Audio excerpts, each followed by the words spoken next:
Elect the vice chairman for 2023. I'd like to nominate Jeff Mills for vice chair for 23. I'll second that. All in favor, say aye. Aye. Aye. Designation of alternate signee of class for 2023. Who did that last time? It's usually Dave is. Okay. It's a But he's going to be chairman, so there's no need. So Jeff, you can be our that's alternate. fine. I'll nominate Jeff for alternate signee. Second. I guess that's just a Yeah. designation. Yeah, it's designated. All in favor, say aye. Aye. So we want to go with the second Thursday of every month for our regular meetings at 7 o'clock, same as prior years. Same as we've always done. Can I get a motion for that? I'll make that motion. I'll second it. All in favor, say aye. Aye. And also our establish a special meeting date, which is the fourth Thursday of every month. Correct, Seth? Is that right? Correct. At 7 o'clock. Can I get a motion for that, please? So made. Second. I'll second. All in favor, say aye. Aye. Planning Commission appointment, Ted Carter Phyllis for 23. 2023 is Ted. Okay. Oh, wow. Well, I put it on there because he was 2022. Oh, just for I didn't even background. know. It wasn't Okay. he had to be on. Okay. I thought you were. It's still open for nomination. Ted, would you consider staying on? Oh, it was effortless. Yeah, I'll do it again. Okay. Right up your alley. Huh? All right. Add it to your resume. Second for Ted for Planning Commission appointment. I'll second that motion. Traffic calming. All in favor, say aye. Aye. All right, I'm going to close the reorg meeting, and the new chairman's going to take over for the regular meeting. All right. We're going to open up the regular meeting, and we'll skip the roll call, and we'll go right to the approval of minutes.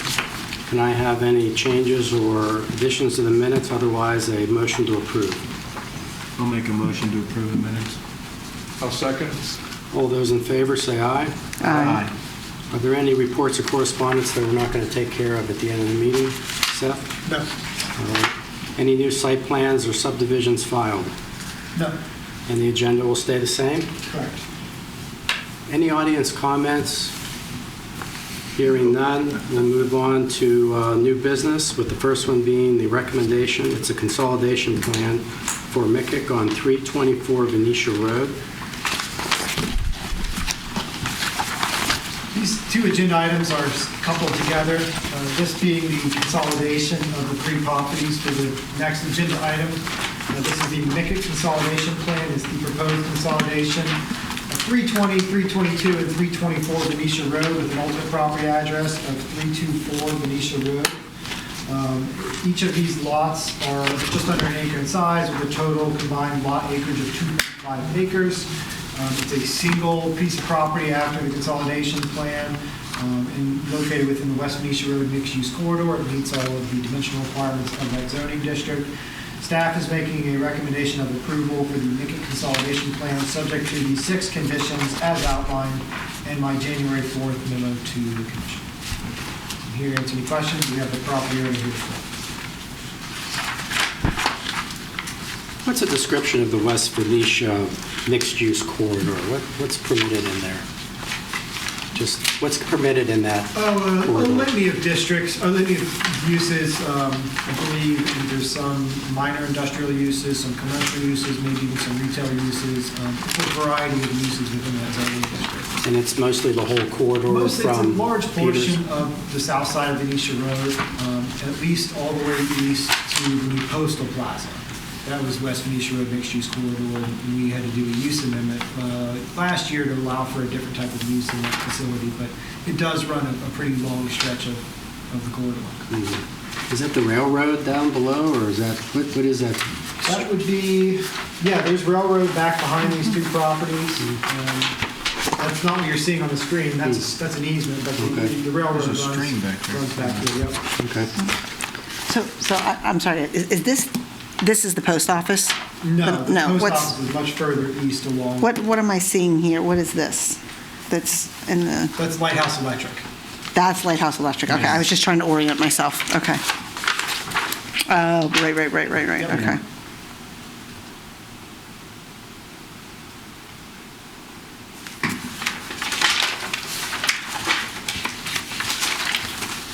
Pretty straightforward. Any questions or concerns from the No, commissioners? I'll make a motion to approve the final plan, the Mikec consolidation plan. Do we hear a second? I'll second. All right. All those in favor say aye. Aye. Opposed? The motion carries. Going on to the next item, which would be the same location. It's a recommendation to council, and it is the station warehouse conditional use site plan. Planning Commission saw this conditional use back in 2020.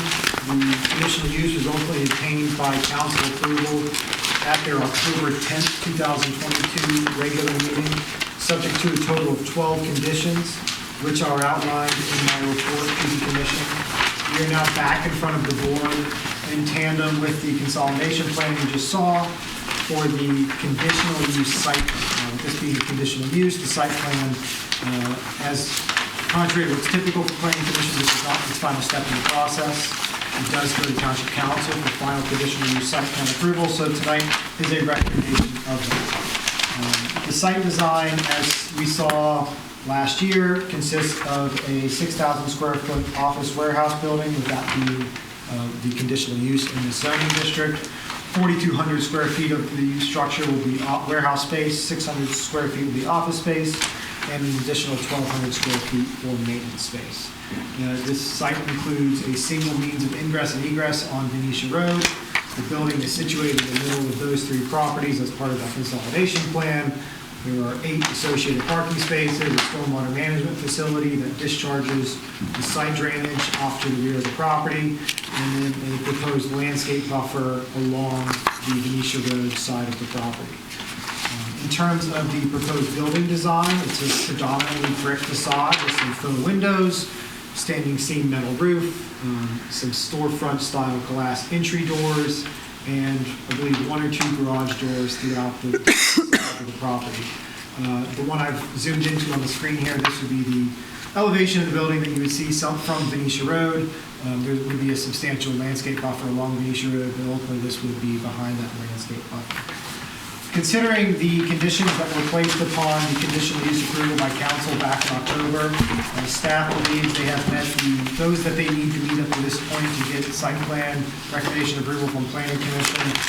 There's a couple that they still need to address as part of permitting or getting through council approval. Nothing really that's going to change the site plan or have much impact on that. We're still waiting for sanitary authorities final approval and those types of things, but at this point in time, we're ready for planning commission to make a recommendation to council, and we can get this in front of council for final conditional use site plan approval. So, as such, I'm making a recommendation of approval for this conditional use site plan, subject to a total of 15 conditions outlined in my report. I know that may sound like a lot of conditions, but a good chunk of the entire, at least look at the list, are supplemental regulations for this type of use, along with some other third-party things that still need to be addressed, as well as a review from the Township Fire Department, which they have told me this building does not need to be sprinkled, so that's good for the applicant. Say that again? The building does not need to be sprinkled. It's under the threshold that would require that. Because of the square footage and the use? Yep. Happy to answer any questions. We also have the owner here. One question I had, this site drops away from Venetia Road, right? So I'm seeing like a 10-foot elevation change just in looking at the topography. So when the site is grown out, the trees will kind of even hide the roof as well? I expect the proposed landscape buffer, when it's grown in, to be significant in buffering that site from Venetia. While it's going to be it'll be a nice looking building, we're still going to have a good amount of landscaping. Yeah, it's a nice looking building. What's the initial purpose for the warehouse? I'll have to lean on the applicant to answer that in more Want to detail. come up just a couple minutes and come on up to the microphone there? We've been told more along the lines of personal use, It's mostly clean storage personal, space. but it's things that would need to be in conditioned space. The whole warehouse is heated and air conditioned. So basically, anything that would need conditioned. So for my own stuff, it's stuff that I definitely don't want outside. I want it inside. There could be some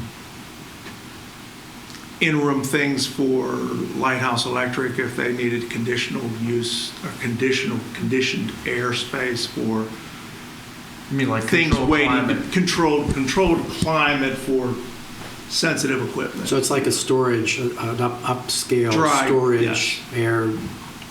Yes, Okay. it would be, I don't want to say it's like a health facility, but it's going to be clean. Yeah. Not expecting a Clean. lot of traffic. Very little. Very little Very little, traffic, very, very little traffic. I think We have you'd 9 be surprised parking if there's spaces. 4 cars a day, you know, Yeah. I think that's what it says, Yeah. 4 cars a day. I think it's 9 parking spaces, right? Seth, how were just the determination of the number of parking spaces and things like that decided? The number of parking spaces is straight out of a ratio from the township zoning ordinance. Okay, all right. I mean, the ordinance drove just about everything that you see there. We've been working on this thing since way before July, in and out, and trust me. I pay all the engineers every time someone asks a question. You know, it's been a long road for me. I've been waiting for this day. You know, I've had the property for almost 10 years waiting to do something, you know. Well, hopefully the cost of supplies went down some. So what was the conditional approval? What was the use that, you say it's a conditional use, what's Yeah, it called? we call it office warehouse. Office It's a conditional warehouse. use in this zone. Okay, so it's like a warehouse With office space. with office space. And that can mean many different things. Okay. This one is So is designed to be there more of a, a clean use. It could be less so. But So could it be used if the gentleman would want you to put a store in there? Are we approving that? I mean, I know we're talking about it being for personal use, but like, if after 2 years you decide you don't use it enough, like, It's not- can be turned over it's not a for retail commercial It's use? not a retail operation. Okay. I mean, someone could still run a business out of it, but there are regulations that are going to Yeah, the live whole with the corridor, property. if you guys read all about all the stipulations that you need to do there, they wanted, just to throw some out there, they wanted to put a veterinarian clinic in the post office, and they had to get an approval for that. Right, right. And so, you know, if it's, whoever's going to own this building after me, they're going to have to do their due diligence to get this building. you Yeah. know. I'm So not if building you- it for somebody else, I can guarantee you that. Right, and that just leads me on to the question, because I know the township does have, requirements that, like, somebody can't own a piece of property and then decide they want to put their own personal, like, garage on it. You know what I mean? So, there has to be attached to a house and things like that. And so is this, and I know it's just because you said it's for personal use, is this kind of the way around that? Because I don't think if we had said, like, hey, he wanted to put up a garage to store his RV in and to turn as a workshop, that would be a no under the ordinance, right? Because you're not If it was allowed a to have. standalone garage. That's Garage, correct. right. We understand that I don't know what your relationship is. Are you the owner of Lighthouse Electric? Yes, I'm one of the Right. owners of Lighthouse So Electric. I it's know somewhat what of an our building extension is does. that. and- Right. And I know what all the other buildings are doing along that road, and I can assure you, when you drive down that road, you're not going to need trees to hide the building. I don't think next to the post office, there's going to be another building on Venetia Road that's going to look like this. Right. We have exceeded all of the requirements for this use. is there a plan, I know that little track that goes along the stream and the railroad tracks, is there a plan to put a road, like a back road there or anything like that? Off the railroad tracks? Next to the railroad tracks. The Lighthouse owns that little flag piece that comes over to it. There's no plan for that. Not that There's nothing's no been plan for presented to that. us. That's really I don't know what the an terrain is easement back right there. now that Dossie set up way before. It's challenging, Ted, and this black line is the floodplain. So Oh, that's all floodplain down there. yeah. It's dry enough to get through. It's dry enough to keep mowed. Do you want to put a road down there? I don't think they would have put Venetia Road that close to Peters Creek any day of the week, Yeah.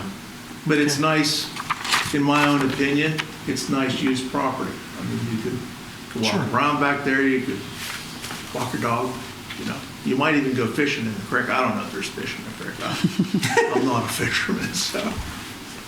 Okay, fair enough. The hours of operation, the 6 a.m. to 8 p.m., is that what's standard? Yes, ma'am. Okay. And then when you talk about the significant landscape buffer, and I know you're saying you don't, it's not even going to really need it. When you say so significant, and then from the standpoint of how many years to full growth would it be once that's installed? Does it still allow things like the saplings to be? Is there a minimum on? They can plant plants of various sizes when it goes in. It'll probably take 2 to 3 years to be Okay. really I think grown it in. specs the size. It does, and it's gonna. But they're still, There's the you have smaller. plants small enough that they're still going to grow. They're not going to die right away. The bushes might come in a little bit sooner, but the trees will take some time. Yeah. Well, you can't plant a 30-foot tree. No. You gotta- Well, there's also, let's just face it, there's power lines that go down Venetia Road, so you can't put in a sequoia tree either. Right, That's true. right, okay. That's going to take a little bit longer than 2 years. I don't think we're going to be worried about a sequoia tree. Yeah. Okay. I'll make a motion. I'll make a motion to recommend the station warehouse conditional use site plan 324 Venetia Road. I'll second that. Okay, we have a motion and a second. All those in favor say aye. Aye. Aye. And motion carries unanimously. You waited for this day, you got it. One more meeting. I'll be in touch. Congratulations. We'll be in touch. You're It's welcome. been a road, man, I'll tell you. We're getting close. I can see the finish line. Okay, so Seth, you got some things here to discuss, or you want to talk about the Yeah. upcoming meeting perhaps? Yeah, so as was in my agenda, and I haven't really talked much about this, this has been an ongoing conversation that we've had about some potential changes to certain sections of the zoning ordinance, and conversations with staff here and council. Tentatively, we've set a February 20th joint workshop between Planning Commission and council to talk through some of these ordinance changes. The reason I say tentatively is because they will decide on the 23rd, 2 Mondays from now, if that's definitively going to be the date. I'll certainly let you all know once I have more information about that. But for tonight's purposes, I did want to prepare just kind of an outline of the types of things that we feel we've heard from staff or from Planning Commission and council, and that we think may be prudent changes in response to those concerns that we've heard. So I prepared an outline of those changes, a map showing the parcels that are currently within the conservation residential overlay and the mixed residential overlay, the ones that we feel could be removed, ones that are either pending approval or under construction or have been developed, and then some exhibits here as well that highlight some of the per lot dimensional changes that we're talking about. So I'll start with the outline. It's this short little 2-page document.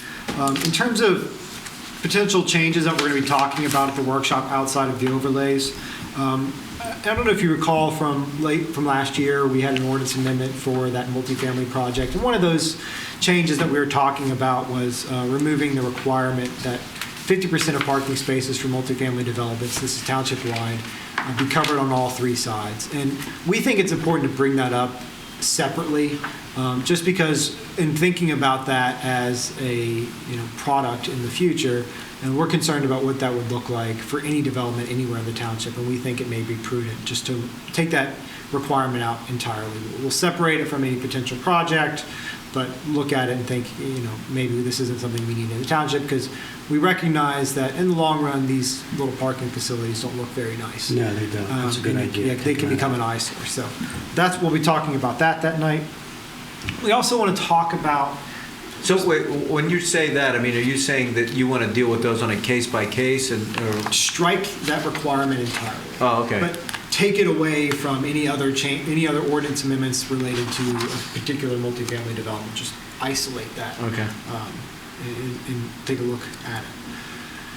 Here recently, we've been dealing with a high voltage transmission pole or tower on Druid Drive, and in dealing with this situation about the aesthetics of these high voltage transmission towers in close proximity to residential structures, it's kind of triggered a thought in the department and with administration that for new residential developments, So we may want to look at establishing potentially like a 100-foot setback on either side of those right-of-ways to really push homes away from these transmission towers, so we don't have them close up to it and people, I understand you know what you're buying when you buy a house, but prevent that from being an issue in the future. I need to really think about this closely and how we can do this while not making anything that's already built a non-conforming structure. So I have to find, I have to articulate how I'm going to do that. I haven't quite done that yet, but we're just talking general ideas here. So we'll be talking about that night. Has that come up? Does that come up often in the plans that we see? Where one of the lot, and does that lot So, end up getting built out? or- Tuscany 2, for Okay. example, we've looked at that recently. There's a transmission tower on there. It just Okay. happens to be in a large portion of open space where there's going to be homes not within 400 feet of it. But that's more of a function of the right-of-way, and there's some wetlands, and it's better to have open space there rather than homes. But we have some vacant properties in the township that could be developed here in the near future, and we think this would be a good time to take a serious look at that. Getting into what we're thinking about for the actual overlays, I've provided the map. The parcels outlined or shaded in green and yellow are all the ones that are currently within the overlay. Not making any proposed changes to add parcels within the overlays. The ones that I've hatched in black are those that are pending approval, under construction, or have recently been developed within the overlay requirements. So those really wouldn't be impacted by any proposed amendment changes. But in red are the parcels that we feel could be justifiably removed out of the overlay, taking into consideration their context, what was developed around them, and how it may be appropriate to see these properties developed in the future. The reason that we kept the parcels in that we did keep in, a lot of these are topographically challenged, which was one of the justifications for the overlay initially, is that it would allow for flexible designs to deal with topographically challenging parcels and those that are, traditionally more difficult to develop under the half-acre conventional development criteria. And there's also those that were developed with overlays around them, and so it may be appropriate to have development continue in that manner. But again, these are open to conversation with Planning Commission and Council at the workshop. But one thing I do want to touch on, and I talked about this briefly before the meeting tonight. If we go into this conversation striking the overlays entirely, that's going to trigger a serious change to our comprehensive plan. We are due for a comp plan, but our intention as staff was to do a comp plan update, take a look at what we did in 2013, what's still working, what's not working, but make some minor changes. I think striking those overlays, because they came out of so much community input and so many justifications in the old comp plan, might require a totally different process for us to accommodate that.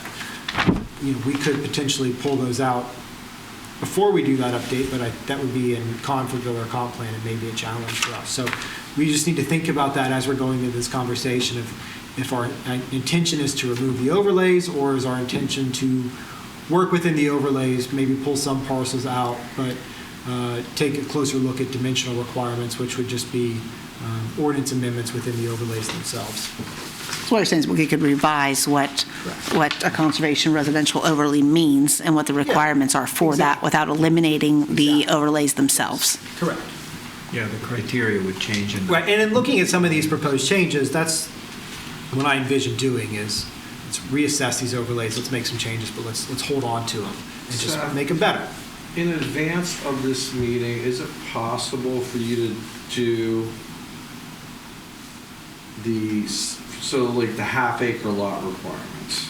Yes. And so I see what you're doing, the one you're going from quarter acre to 0.3 acres, right? You're increasing it. Yeah. As well as the side yard setbacks. Yeah. Is it possible for you to also show me what the requirements are? And Yeah. I can do that that. would just give us a little bit of Comparison. basis. Yeah, another That's what the one of underlay these is. traditional half-acre development. Correct. Yeah, no problem. Yeah, that would be helpful. And Yeah. then Seth, maybe even like the wording too, that would be helpful too. Yeah, That'd be great. no problem. That would, Jeff. I think, I can certainly do good it. discussion point. Yeah. That's a good idea. It is. So jumping into what we envision as some of the dimensional changes, we would like to see that the right-of-ways be increased minimum from 40 to 50 feet, where it would not be changing the overall cartway width, but what that would do is push homes back another 5 feet from the edge of cartway to a minimum of 38 feet up to a maximum of 43 feet, depending on the setbacks that are utilized. We would still have that 24-foot cartway. That would give us an opportunity for a pretty substantial green strip between the edge of cartway and the sidewalk, and then there's even some residual land left over within that right-of-way. We would like to look at increasing the side yard setbacks from 7.5 to 12 feet. Now, this would be done in both the CR and the MR overlays. Again, that is going to create some additional separation between homes. Obviously, puts us up to 25 feet between each principal structure, which is getting pretty close to traditional half acre. I mean, we're only 2.5 feet off at that point. It's 12.5 instead of 15. I think that's going to make a big That will difference. I think that will make a pretty substantial difference. Yeah. Especially because we're seeing, even on these smaller lots, we're seeing larger homes being built, and while 15 feet is, decent distance between the two of them, when they're so large, they don't look as far apart. Right. I hear you, Tim. They sure do. They look. You feel like you want to walk through them Right. sideways, like you got to sneak through. The other Their cars dimension, don't fit in the front driveway. well, and Yeah, that that's would a be difference. helpful. That's a problem. Increasing our I'm not right, here, though. I'll just shut up for the rest of this. increasing our right-of-way widths are going to help Yeah. tremendously with cars fitting in driveways and Right. not blocking Right. sidewalks, Yeah. without having to increase setbacks. Especially where these trucks are getting built. They're ridiculous. Looking at minimum lot size and/or maximum lot coverage, we can tackle this in a number of different ways. And I really want to focus this only in the conservation residential overlay, primarily because in the MR overlay, we require a certain number of housing types in a development, and one of those are patio homes, in Yeah. quotation marks, which are single-family homes on smaller lots. So I don't want to have conflict there and then take that out of the equation. Quick question. Yeah. So in the conservation, in the CR, patio homes are not allowed there, or are they?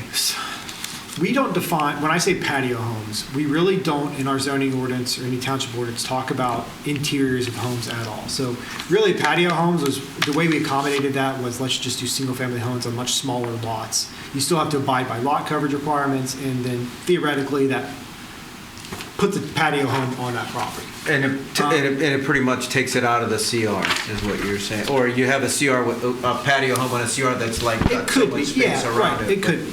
So you could put a patio home. could, yeah. Because you would just have to agree to build a smaller house. Yeah. I mean, the point is I guess that, theoretically, I mean, you could have a very large patio home. Yeah. Patio home is really just first floor maximum. First floor, That's right, really all it needs. right. You could have a 6,000 square foot patio. yeah.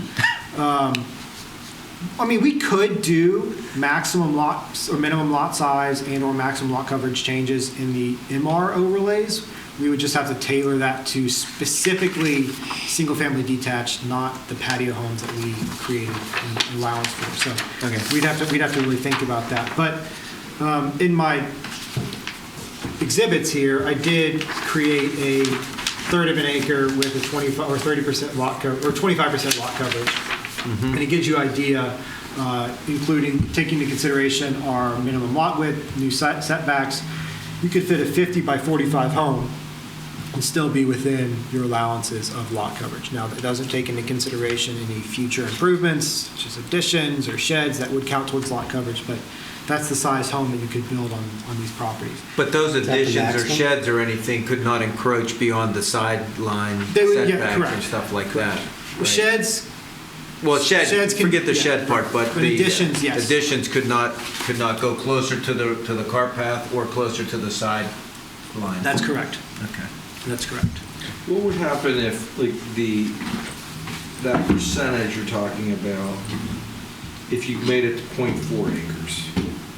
4/10 of an acre, Jeff? I mean, What would that do to, could you then, somebody could build a bigger house? Well, if you kept the Yeah. same percentages. yeah. and you can still build a bigger house than this because I did a third of an acre sticking to the minimum lot width. So someone could come in with a 100-foot wide lot, maybe not as deep, and it might, yeah, you'd be able to build your house, yes, Jeff. Yes. Keeping that same percentage, Yeah. yeah. Right. okay. Because it's parallel lines, right? It's just Yeah. going to Right. stay consistent. Right. Your house is going to get bigger as long as you're maintaining consistent lot coverage as your lots get bigger. Gotcha. And that's So when you say this, excuse me, Dave. Good. When you say the 17.5% coverage on the third lot, that would be one of the criteria? That's what that is. That's Okay. what a 50 by 40 gets you. Well, 17 no, and a half. but that would be a criteria? No, 25% lot coverage is your maximum. Okay. Oh, This example here is giving you a 17.5% lot coverage. What you're showing us. Okay, But this is but- not a maximum. Oh, I just dropped in a box. No, I didn't see, he has the 25% up here, which is Yeah. your requirements. The Right. proposed, the lot coverage percentage stays the same, but I got you. Okay. Do you know, just generally speaking, what we're seeing in the township? What are the average size of the houses in the developments? Not when somebody buys, one of the open, and I'm not talking about the estate lots or anything like that, but the ones you're seeing around with the different developers. The one I jump to right now every time is Juniper Woods because it's like the most recent in my mind. Mm-hmm. It's probably the most typical of what we're seeing today.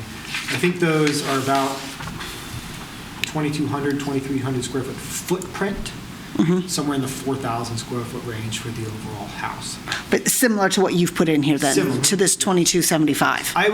When we were putting these exhibits together, quite honestly, it was what kinds of homes were built in Juniper, how is that going to fit on these? How would those homes fit in What's this that gonna lot? look like? Okay. And those are 2-story, 4-bedroom, 2 garage, 2 to 3 garage? Some have finished basements, some don't. Sure, but just as far as the structure of the home, we're talking about okay. But that plan is 0.25 acre lots though, right? I think there's maybe some in excess of that, Jeff, but yes, this, if we were Mostly. to- And they're the 7.5 side yards. yes, yeah, Okay. yeah. Back when we were a half It's lot, skinnier lot widths. Gotcha, yeah. just back when we were a half lot community, half acre lot community, not the size of the houses, because I know that those have increased, exponentially. But as from the allowances, what we were allowed, what was the lot coverage when we were back as a half acre township? What was the lot coverage maximum then? Meaning, what could you have put? 30%. So at half acre, you could put a 30%. Just a lot of people just didn't do it at the time. That's a lot of ground. to That's a cover. lot of ground to cover. Right? Absolutely. Right. I mean, Okay. that's 6,000 square feet. Yeah. That's a 6,000 square foot footprint. Footprint. Right. Yeah, could be 12,000. 12,000 square foot home on a half acre. Oh, I'm lot. sorry. 15%. I'm sorry. Oh, 50%. Okay. Yes. That just seemed like that Yeah, couldn't be. that is excessive. Yeah. Right. So when we were a Too half many acre. numbers in my head right now. Yeah. So when we were a half acre Yeah. minimum, the 26,740 times 0.15, so we're at 3,000 square foot footprint, something like that. okay. So it was a larger lot with a smaller permitted coverage on that lot. Okay. 2178 times 0.15. What's 3,200 square? 3,200. 3,267. That's 3,200 square feet. 3266. Okay. Yeah, footprint on yeah. a half acre lot at 15%. 15. That was the largest coverage Yeah. back then. Okay. So if you did a 15% on this, Oh, you're, on the third acre, 1960. Because I just think one of the things that we have to keep in consideration is that while these pictures show, all these lots going straight back. It's not reality. It's not Yeah. reality. Yeah. Many of the houses that we see being built right now at these sizes, you walk off and, you fall. It's a ravine, or you could learn how to rappel. It's one of the two. So when we're looking at this picture right here, and there's no other way to do it, but it's kind of distorted as far as what percentage that house is covering But part of of the that- existing lot. Part of that, Rochelle, is the fact, so many of these properties are topographically challenged. Right. And the goal is to maintain some of those sensitive areas. So we're trying to walk this balance of right.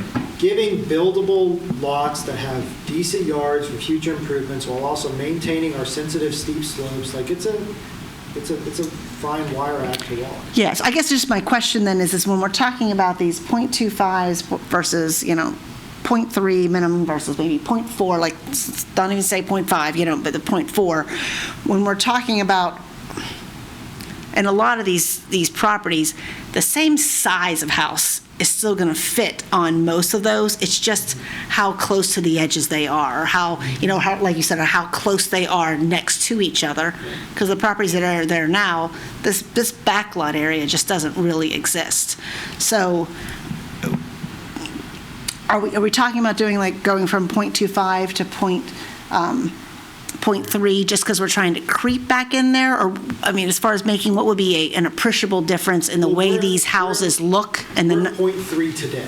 right. So we're looking at, maybe we pull it back to .25 to decrease that. I'm talking about the minimum. Yeah. Oh, You're not talking the other saying- way. You're saying lot. You're I'm saying lot size. You're saying lot coverage. Because I don't know that it's realistic to tell people to suddenly, you're not going to build smaller houses. But again, when we're talking about the way these topographical areas are, what we're talking about them, we're not talking about squares that are suddenly going to be, this size of a square Right. to this size of a square. We're talking about long properties that maybe are going to be a little bigger, but they're more going to go back further. You know what I mean? And so I think the goal, at least what I'm thinking is, the goal is so that, again, they're not so close together, That's right. and they're not so set forward, so that from a perspective, and when you look at them, you're not looking at house next to house next to house next to house with tiny driveway, tiny driveway, tiny driveway. So I guess just my question is when we're talking about, when here you have a .25 acre lot minimum versus a 3.3 acre minimum. The big difference Yeah. here is the side difference. You're So going from 7.5 feet to So it's 12. 5 feet on each side. And we're widening the right-of-way by 10 more feet, so you Yeah. get 5-foot additional setback on those scenarios. Right. To Ted's point, we're increasing the minimum side yard setback by 5 feet on each side. Can you? Those homes are going to be 10 feet further apart. Okay. But then for the same property from a density perspective, because obviously, I mean, if you're a good developer, then you're going to try and find different ways to put the same number of Aren't they houses. all 1.1? So, We're not proposing any changes to the maximum Okay. density, but what we're seeing, Rochelle, Yeah. are developments that are in the 1.2, 1.3, 1.4 units per acre. We're not seeing 2s, 2.5, 3 units per acre that are permitted in the overlays. What we're seeing are development types that are sticking to close to traditional while still getting a little bit more density, but having to put a lot more open space than what would have previously been required. so I get that's where we are now. Yeah. But my question is that you make these changes. Do you know what I mean? People are selling their land to developers, like they've got a certain amount of money they want to make. So what you're seeing now, I'm saying I think we should make sure that we're thinking 3 steps ahead as far as what our intentions are here. Because then maybe, again, if somebody figures out you can fit 2 or 3 more houses if you go further on that density, that density scale, then people are going to want to make up their money if they're losing it and trying to sell. You're going to try to make the same amount of money with less houses in the same area. So I just want us to make sure we don't ignore the density, thinking because nobody uses the entire amount of the density yet. So if nobody has pushed that envelope on the high side of density, you haven't, in the department, haven't thought about maybe bringing that back a little bit? What's the maximum density in an MR overlay? Mixed residential, I believe it's, let me pull that up real quick. I think it's 6 dwelling units per acre. So I guess my question is if they're not using it anyway because exactly. it doesn't make sense to, because it doesn't look They might not be right. using it for single-family detached, but if they were to come in with single-family attached units, it's going to be a different story. That's going to be a different story. It's a different story. Similar to Brookwood Place, townhomes on Brookwood Road. Those are, I don't know the exact density of that development, but it's certainly in excess of 1.2, 1.3, 1.4, because they totally chose to utilize the overlays for the single-family attached Sure. product. Sure. Adjacent to it, Brookwood Village, we've got smaller lots with patio homes on it. You're going to see increased density with that type of product being built. Yeah, I mean, I guess I'm more So if thinking we're about your, pulling away the density so much that we're making single-family attached, yeah, it's a permitted type, but it just doesn't make any sense, then why even allow for it? But I still think we need to allow for a density that makes that housing type still make sense. Yeah, but that would be in the MR, right? CR overlay you can do, yes, that would be in the MR. Conservation I think residential. we got to distinguish CR is two. the patio homes from the single-family homes. 'Cause I really don't have a problem with patio homes, how we're doing it. I do the single-family homes that are being jammed in together. I mean, we permit single-family attached in the form of townhomes and duplexes in the conservation residential overlay. And if you go back and look at the comp plan, we have, rendered developments, conceptual developments, where we've got clustered types of development. You've got single-family detached, you've got some sections of attached product. It kind of flows, and obviously you need much larger property to make that work, but again, I don't want to take away the ability to do different types of housing because we pull back the density allowance so much. So stay I think for- diversified. But if that diversified actually happens, I mean, because that's the question, because then if, we want to stay diversified if what we're doing is going to allow that to continue. But Right, but if we right don't- now, you don't see people putting But if we take patio away- homes in we these take large away the areas. density, then we can't allow ourselves to be diversified. Which just the question is, how then do you, I just want to make sure that whatever decisions we're making, we don't think like, okay, it's because in this static, like you said, in this snapshot in time, this is what people are doing. Once we make these changes, people are still going to want to sell their land, developers are still going to want to develop, builders are going to still want to come in and build. But whatever is going to make that work for them, understandably, from a profit perspective, well, then they're going to look to push those envelopes. And if we haven't addressed those and thought, how is somebody going to recover from this? How are they going to make their system work? Then we'll have done all of this, so you don't see much of a difference. Yeah, I mean, we're looking at a lot of these changes are based on developments that we have seen, and, okay, why isn't that working? What can we do to make future developments better? It's not saying that we think this is. Let me ask you a question. If you made certain minor changes like we're proposing, or maybe they're more than minor, somebody would have the option, right? And because it's an overlay district, they could just go, Traditional half I'm just acre. going to do traditional half rather That's- than this. We had the Five Farm project on Thompsonville Road. Low-density residential with the conservation residential overlay, they chose to develop that under traditional half acre. Gotcha. All of these properties in the overlays have the You have the traditional half acre option. underlying zone. It's an option. It's an option. If a farmer, doesn't want their property to be developed in a certain way, they can sell it to a developer, they can work into the agreement that they have to develop it in a way that, they want to see it developed, or they can work to make that happen the way they see fit. And all these proposed changes apply to, in summary, all of the solid green and solid yellow. Yeah, yeah. Now, if you go back to the low-density residential in that, you still required to do the sidewalks and all that stuff? Okay, so the cart path The layout stays improvements the that we'd like to same? see. See Okay, ya. all right, thanks, Jeff. See you, Jeff. See, Jeff? And the open space requirements, to the extent they are Open there, space those. requirements are different. Yeah. Right. 0.07 acres per unit,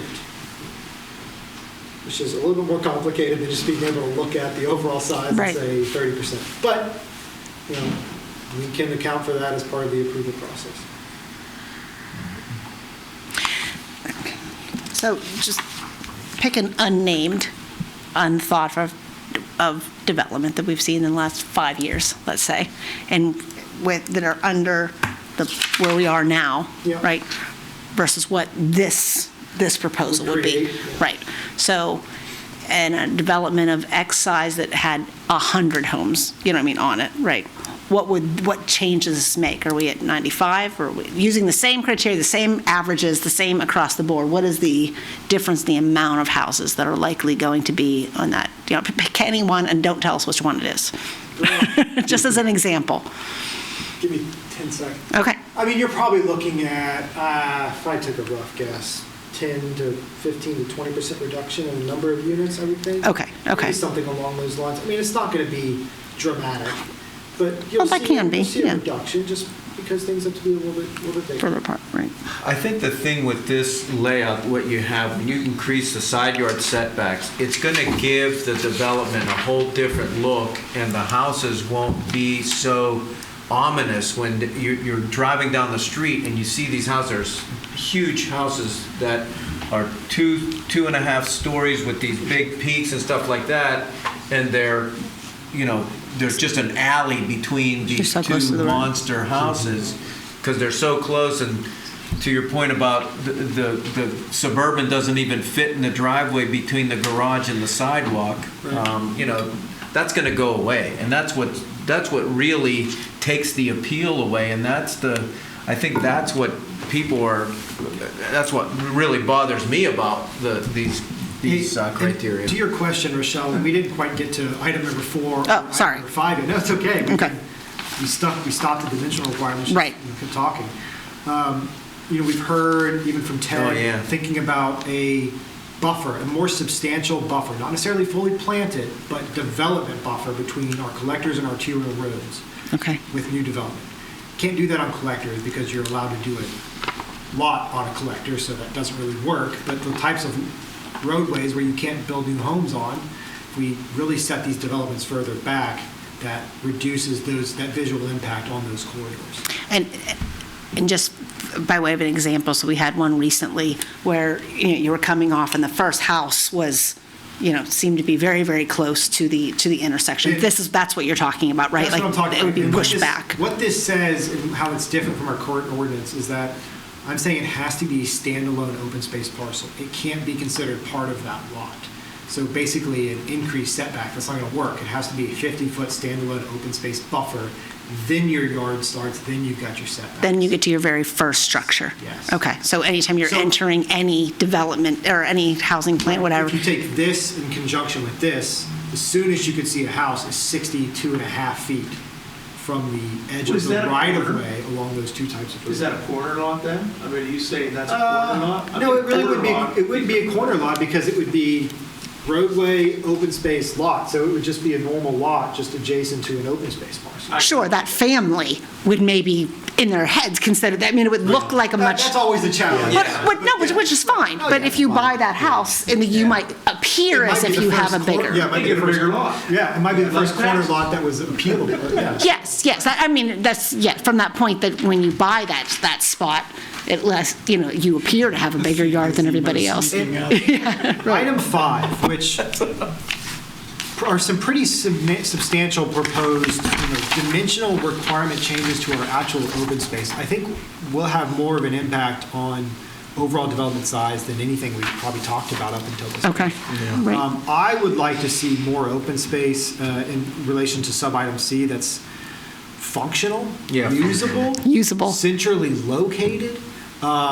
I want to establish minimum open space parcel widths. I think, in my opinion, we're seeing too many little slivers that count as open space, but basically become part of someone's backyard and really don't function. Yeah, it's a 15-foot strip around 20 So I'm saying, backyards. I'm not saying anything excessive, I don't think. 25 feet, just to give us something that's a little bit more substantial. Yeah. Especially on these perimeter open space pieces. Because like you said, a lot of them, when we have just the topic of our land is you're going all the way up or you're going all the way down into a ravine. Well, the open space becomes that bottom area that nobody's using anyway.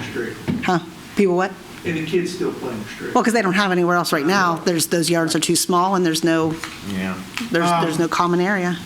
Sub-item A there would be, limiting the maximum amount of open space that can be in excess of a certain amount of slope. That one's a little bit, I like it in there, but I need to think about those because we want to keep those slopes. You can only include a certain percentage of your open space, so I want to make sure that still works, but I think it's good. And then I know sub-item B, to the maximum extent feasible, is a little bit flaky, but it gives us something to bite into when we're looking at these projects. It's hard to set hard numbers to those types of things. Yeah. I'm sure you can help with that work.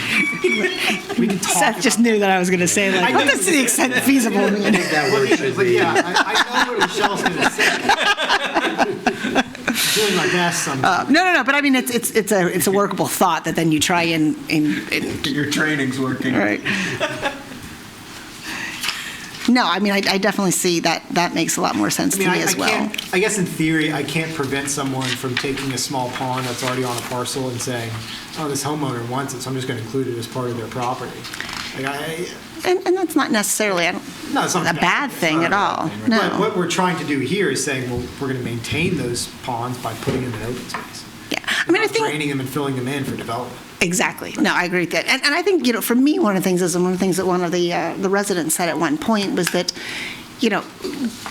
people come in and they want to live in Peters Township, but we need them to have options. So that if they want a nice size house, but then if they do, if they want a pool, do we want them to only have the choice to have a house a certain size, the pool takes here, and they've got nothing else? I'd like to give people options so that when they want to use time, they want to have a big open patio in the back, they want to have space to do that, that we, as a community, have provided them with property and property options in a neighborhood that those desires can be fulfilled. And I think in some of these, that's where it's not really for me a matter of like how many houses are people are they want the big open grasslands, because that's maybe not feasible anymore.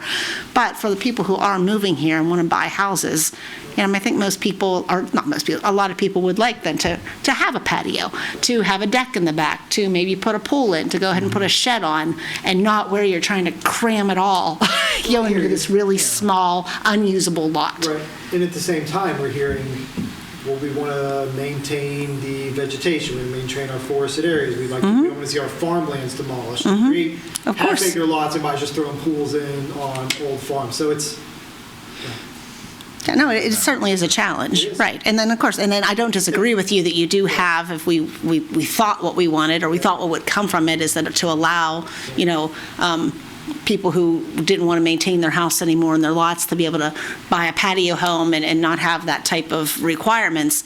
But what we don't see coming out of that is, people who lived in the $300,000 house moving into a nice patio home that cost them $250,000. The patio homes and things like this are still costing $500,000 and $600,000. So I'm not against people, buying houses that are as big and as they want to, or spending what they can. But I don't know that it had the intent, and then the impact and the result were not necessarily the same what we thought it would be. and a lot of that's market-driven as well, and that's, Yeah, It's yeah. very challenging. Oh, people will buy them, then, who's gonna, I yeah. think the buffers along at the entrance to a development, a larger buffer will make an impact, because it'll continue to give that rural feel as you're driving by, and then you have to get into the development to see the density. And if we separate the houses by another 10 feet, that will definitely make an impact. increase our right-of-way widths. Yeah, that Push for spacing things out, just ever so slightly. I think those are really going to be effective adjustments. And if somebody, in this scenario where you have the 12.5-foot side yard setback, and you're showing 2,300 square foot footprint, if that person or builder wants to build a bigger house, it's going to go towards the back, which is not going to impact your drive-by. Right. You won't notice that, right? It can be 10 feet deeper, and that won't make you feel like you're cramped driving down the street, right? Because it won't come closer to the road. I don't think you're absolutely right in that, but again, from an intent purpose, do you know what I mean, is I think also just to give people some more space, as well. If you're talking about a unique situation, this development is the minimum requirement. You're talking about minimum requirements. Correct. If somebody wants a home plan that has bigger houses, They're gonna have to make. they're gonna have to make the lots bigger. Yeah, they'll make the lots bigger, It's yeah. simple. What are you gonna build? You want to build small houses, you can make smaller lots. You want to build bigger houses, you make bigger lots. It's all a numbers game. Yep. True. It's just numbers. But the setbacks, to me, make a lot of good sense, because Regardless it's of the what you. proportion of the house to the footprint of the house is, and to the living space of the people that are in the house. You can't fit the cars in the driveway, you can't fit the cars in the garage. And in So where are they gonna park them? Right, right. And in contrast to lot coverage, setbacks are constants. They're never- Yeah. They're not gonna That's change. the best way to do it. Yeah. Yeah. Yeah, I guess my other thing is, I guess I would maybe like to at least talk through the density question. And as far as, if they are a certain number, but in where we are right now, when people have come in and build these developments, have decided that this is what is feasible and what makes the most sense, then do we need that much leeway for Well, I that agree with you on feasibility that. to be? I forgot about that, yeah. Yeah. I agree with you there. I'm very interested in what you guys are talking about. And I think about this, as I grew up in Peters Township, I was basically, my whole life I lived here. And the people that live in this township because of the development of this township. How the township always protected the residents, that they were going to be able to keep a way of living that was similar to what they bought into. And as I sit here and look at the township, as I grow older, I look at how our township's getting squeezed to not look like what everybody that moved here, as the residents see it. And it's an interesting point, Neil. And I don't want us to think that Peters Township has always been a half-acre community.